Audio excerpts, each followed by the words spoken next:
दोस्तों वैसे तो पिछले कई दशकों में आर्कियोलॉजिस्ट ने बहुत सी बड़ी बड़ी डिस्कवरीज की हैं, लेकिन जब बात बीते कुछ सालों की आती है तब आर्कियोलॉजिस्ट ने कुछ ऐसी शानदार जगह खोज निकाली है जो न सिर्फ बेहद पुरानी है बल्कि बहुत ही ज्यादा अजीब भी है। तो चलिए जानते हैं आर्कियोलॉजिस्ट द्वारा खोजी गई कुछ ऐसी ही अजीबो जगहों के बारे में। आइए शुरू करते हैं इस वीडियो को। Number 10, temple to the wind god. दोस्तों क्या कभी आपने सोचा है कि आप किसी बिल्डिंग को डिमोलिश्ड यानी कि टूटते हुए देख रहे हो और अचानक से वहां से कोई मंदिर निकल आए, तो आपका रिएक्शन क्या होगा? ठीक ऐसा ही रिएक्शन वर्कर्स का तब था जब वो मेक्सिको में एक मॉल को ध्वस्त कर रहे थे। तब उन्होंने 650 साल से भी अधिक समय पहले बना एक मंदिर पाया जो हवा के देवता की पूजा करने के लिए बनाया गया था। ये एक गोलाकार मंदिर है जो आज से 2 साल पहले खोजी गई एक आर्कियोलॉजिकल साइट है। ये स्ट्रक्चर 36 फीट डायमीटर गोल और 4 फीट लंबा है। ऐसा माना जाता है कि यह स्थल हवा के देवता एह्याक्टल की पूजा करने के लिए बनाया गया था और भविष्य में इसे संरक्षित करने और जनता को दिखाने की योजना है। Number 9, India's under water city. आमतौर पर तो बहुत सी ऐसी जगहें हैं जहां पानी के अंदर पूरे के पूरे शहर की खोज की गई है, लेकिन भारत सबसे प्राचीन देशों में से एक है और यहाँ भी गुजरात के गल्फ ऑफ कैम्बे में मरीन आर्कियोलॉजिस्ट ने कई सालों पहले डूब गया एक पूरा शहर खोजा है जो आज से करीब 9,500 साल पुराना। ऐसा कहा जाता है कि ये भगवान श्री कृष्ण की नगरी द्वारका है। इसे सोलर टेक्नोलॉजी की मदद से खोजा गया था। ये अंडर वाटर लॉस्ट सिटी करीब 5 मील यानी कि 8 किलोमीटर बड़ी है। पर जब आर्कियोलॉजिस्ट ने इस पर बहुत गहरी रिसर्च की तब आर्कियोलॉजिस्ट ने दुनिया के सामने एक स्टेटमेंट दिया कि ये सिटी आज से करीब 5,000 साल पहले पानी के अंदर डूब गई थी, जब भारत में किसी अन्य सिटी का डेवलपमेंट शुरू तक नहीं हुआ था। एक महान साइंटिस्ट का कहना है कि जब आइस एज का अंत हुआ था तब वाटर लेवल करीब 400 फीट तक बढ़ गया था, जिसके चलते बहुत से लोगों के द्वारा तटों पर बनाए गए सेटलमेंट डूब गए और ये उन्हीं में से एक है। नंबर 8, अ मिडिएवल टनल। दोस्तों ये बात कंट्री ऑफ वेल्स की है जहां एक रहस्यमय मध्यकालीन सुरंग की खोज की गई है। दरअसल जब वाई वैली में वर्कर्स बिजली के खंभे निकालने का काम कर रहे थे और सभी खंभों की तरह एक बहुत पुराना बिजली का पोल निकाला तो उन्हें वहां से सुरंग के अंदर जाने का रास्ता मिला। इस सुरंग को किसी भी मैप में नहीं दर्शाया गया था और न ही इसके यहाँ होने का कोई क्लू किसी के पास था। वो तो एक एक्सीडेंट था जिसने इस मेडिएवल एज की टनल का खुलासा किया था। शुरुआत में जब इसे खोजा गया तो सभी एक्सपर्ट्स ने ये अंदाजा लगाया कि ये एक केव यानी कि गुफा है, लेकिन जब आर्कियोलॉजिस्ट ने इसको थोड़ा और अंदर खोदा तब उन्हें पता लगा कि ये एक सुरंग है जो 12वीं शताब्दी में पब्लिक के लिए फुटपाथ की तरह उपयोग होती थी और इसे मॉन्क्स के द्वारा बनाया गया था। Number 7, the Roman gate to hell. आपको जानकर शायद थोड़ा आश्चर्य होगा कि टर्की में एक ऐसी केव है जो एंशिएंट टाइम में हायरोपोलिस नाम की सिटी में था और इसे नरक का द्वार माना जाता है क्योंकि इसने बहुत से लोगों को मौत की नींद सुलाया है। आपको बता दें कि यह गुफा इतनी घातक थी कि इसने उन सभी जानवरों को मार डाला जो इसके करीब पहुंचे या फिर इसके अंदर प्रवेश कर पाए। पर हैरानी की बात यह है कि यह गुफा इसकी देखभाल करने वाले मानव पुजारियों को नुकसान नहीं पहुंचाती थी। इस पर बहुत रिसर्चेस करने के बाद वैज्ञानिकों ने बताया है कि उन्होंने इसका पता लगा लिया है कि उस गुफा में कार्बन डाइऑक्साइड का एक बादल था जो इसके अंदर या आसपास सांस लेने वाले हर एक इंसान का दम घोट देता था, जो मौत का मुख्य कारण था। लेकिन मिस्ट्री यह है कि यह गुफा आखिर उन पुजारियों को क्यों नुकसान नहीं पहुंचाती थी। अब तक इस पर बहुत सी यूनिवर्सिटी रिसर्चेस कर चुकी हैं, लेकिन कोई अनुमान नहीं लगा पाया कि आखिर ऐसा क्यों है। नंबर 6, हॉन्टेड माया केव। दोस्तों हमारे भारत में बहुत सी ऐसी हॉन्टेड जगहें हैं जहां का नाम सुनने के बाद अच्छों की रूह कांप जाती है, क्योंकि यहाँ कई बार कई हादसे हो चुके हैं। लेकिन दक्षिण मेक्सिको में भी एक सिंक होल है जो बाढ़ के कारण बना था।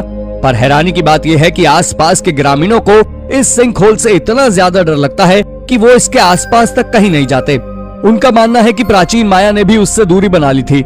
लेकिन अब जो मैं आपको बताने वाला हूँ इसे सुनने के बाद आप भी कांप उठेंगे। दरअसल मेक्सिको के युकाटन में स्थित इस गुफा या सिंक होल में हाल ही में पानी के नीचे की गई एक रिसर्च में एक डरावना कारण सामने निकल के आया है। सी डाइवर्स ने बताया है कि यह सिंक होल 2 भागों में बटा हुआ है और इसके फर्श पर मानव हड्डियों के कई ढेर लगे पड़े हैं। Number 5, Atlantis discovered. Atlantis city के बारे में तो शायद आप में से बहुत से लोगों ने सुना होगा, लेकिन क्या आपको ये पता है कि कई सदियों से हिस्टोरियन इस एटलांटिस सिटी को खोजने में लगे हुए हैं, लेकिन एक बार भी सफल नहीं हुए, जिसके कारण हिस्टोरियन ने यह विश्वास कर लिया था कि एटलांटिस सिटी कभी एग्जिस्ट करती ही नहीं थी। ये मात्र एक इमेजिनेशन है, पर इस पर तब भी बहुत से लोग विश्वास करते हैं। लेकिन हाल ही में हुई डिस्कवरी में एटलांटिस सिटी से मिलती जुलती एक सिटी मिली है जो आज से करीब 3000 साल पुरानी है। और आर्कियोलॉजिस्ट ने यह भी बताया है कि पानी के अंदर इस सिटी में एक 200 फीट बड़ा स्ट्रक्चर मौजूद है जो एंशियंट ग्रीस के सेंटोरिनी के एक एक्रोटेरी नाम के गांव में मौजूद था। और ये 3000 साल पहले बहुत बड़ी सिटी हुआ करता था जिसमें सुंदर गलियां थी और खूबसूरत घर थे। इस सिटी का शेप स्क्वायर था और इसमें भी कुछ ऐसा ही स्ट्रक्चर था, लेकिन 1650 बीसी में वोल्केनिक इरप्शन के कारण ये सिटी पानी में डूब गई थी। जब शुरुआत में इस सिटी को खोजा गया तो सभी को ये लगा कि ये एटलांटिस सिटी है और बाद में इसके एक्रोटेरी होने का पता लगा, पर तब भी बहुत से लोगों का मानना है कि ये एटलांटिस सिटी ही है। पर सच क्या है, इस बात से अब तक सभी अनजान हैं। Number 4, the Egyptian sun temple in Egypt. सूर्य की पूजा हम न केवल आज करते हैं बल्कि सदियों से हमारे पूर्वज भी इनकी पूजा करते आ रहे हैं। इजिप्ट के सूर्य मंदिर इस बात का खुला सबूत देते हैं। आपको बता दें कि हाल ही में जब कुछ पुरातत्वविद इजिप्ट की राजधानी काहिरा में दक्षिण की तरफ मौजूद शहर अबू गराब में एक रेगिस्तान का खनन कर रहे थे, तब अचानक उन्हें ऐसा प्राचीन मंदिर मिला जिसे देखकर वो हैरान रह गए। ये मंदिर सूर्य देव का है जो पिछले 4500 सालों से एक रेगिस्तान में दबा था। मिस्र के आर्कियोलॉजिस्ट का मानना है कि ये पिछले दशक की सबसे बड़ी खोज है। इजिप्ट में अब तक 2 प्राचीन सूर्य मंदिरों की खोज की गई है। हालांकि वॉर्सो में स्थित अकेडमी ऑफ साइंसेज में इजिप्टोलॉजी के असिस्टेंट प्रोफेसर डॉक्टर मासिमिलियानो निज़ोलो ने कहा कि हमने ऐसी प्राचीन वस्तुओं की खोज के लिए काफी समय दिया है, लेकिन जब ऐसा कुछ मिलता है जो पूरी सभ्यता, संस्कृति और उस समय के निर्माण कला विज्ञान को दर्शाता है तो बहुत आश्चर्य होता है। नंबर 3, नैन मेडोल। दोस्तों, आज तक आपने बहुत सारे आइलैंड्स देखे होंगे, लेकिन नैन मेडोल जैसा दूसरा आइलैंड आज तक बना ही नहीं है। आपको बता दें कि ऑस्ट्रेलिया के टेमवेन द्वीप के पास हजारों साल पुरानी एक खंडहर बस्ती है जो चारों तरफ से पानी से घिरी हुई है और इसी जगह को नैन मेडोल के नाम से जाना जाता है। यहाँ बड़े बड़े पत्थरों को ऐसे सजाया गया है जैसे यहाँ कोई रहता हो। इन पत्थरों को यहाँ कौन लाया और कितने साल से यहाँ पर है, कोई नहीं जानता। रहस्यमय होने की वजह कई लोग इस जगह को भगवान का बनाया हुआ शहर भी कहते हैं। इसे भगवान के द्वारा बनाया गया शहर इसलिए कहते हैं क्योंकि आज तक कोई ये पता नहीं लगा पाया है कि आखिर इसको किसने बनाया और किस मकसद के लिए बनाया। ये बातें इसे इससे और भी ज्यादा रहस्यमय बनाती है। ये आज से करीब 14,000 साल पहले बना एक रहस्यमय हाईटेक शहर है। Number 2, N ancient fort. जैसा कि हम आपको पहले भी बता चुके हैं कि एंशिएंट टेक्नोलॉजी हमारी मॉडर्न टेक्नोलॉजी से बहुत ज्यादा अच्छी थी। ठीक हमारे राजा महाराजाओं की तरह एंशिएंट किंग्स भी विशाल किलों में रहते थे। इसका सबूत इजराइल में 2100 साल पुराना यूनानी किला देता है जो मारिशस शहर की रक्षा के लिए बनाया गया था। इस किले में आगजनी और भारी हिंसा के सबूत मिले हैं। इसके अलावा कई हथियार और सिक्के भी इन खुदाई में पाए गए हैं।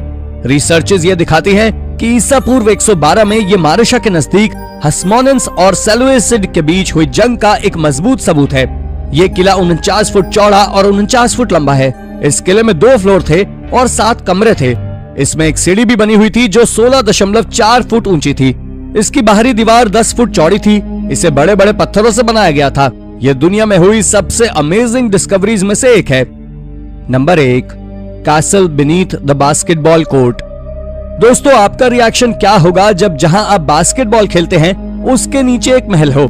ऐसा ही कुछ रिएक्शन था उन कैदियों का जो जेल के बास्केटबॉल कोर्ट में बास्केटबॉल खेला करते थे। और एक दिन आर्कियोलॉजिस्ट ने ग्लासेस्टर में पुरुषों की जेल में बास्केटबॉल कोर्ट के नीचे एक विशाल मध्य युगीन महल खोजा। शोधकर्ताओं ने बताया है कि महल को 1787 में ध्वस्त कर दिया गया था और इसकी दीवारों को पिछले 200 वर्षों से कभी नहीं देखा गया था। ये नॉर्मन वास्तुकला के एक शक्तिशाली प्रतीक को दिखाता है। यह मध्य युगीन काल में ग्लूसेस्टर शहर के लिए कितना महत्वपूर्ण था, ये बात ग्लूसेस्टर शहर ही जानता है। तो दोस्तों, ये थी हमारी आज की वीडियो। अगर आपको वीडियो पसंद आई हो तो इसे लाइक करें और हाँ, जाते जाते चैनल को सब्सक्राइब भी कर दीजिएगा। Thank you for watching.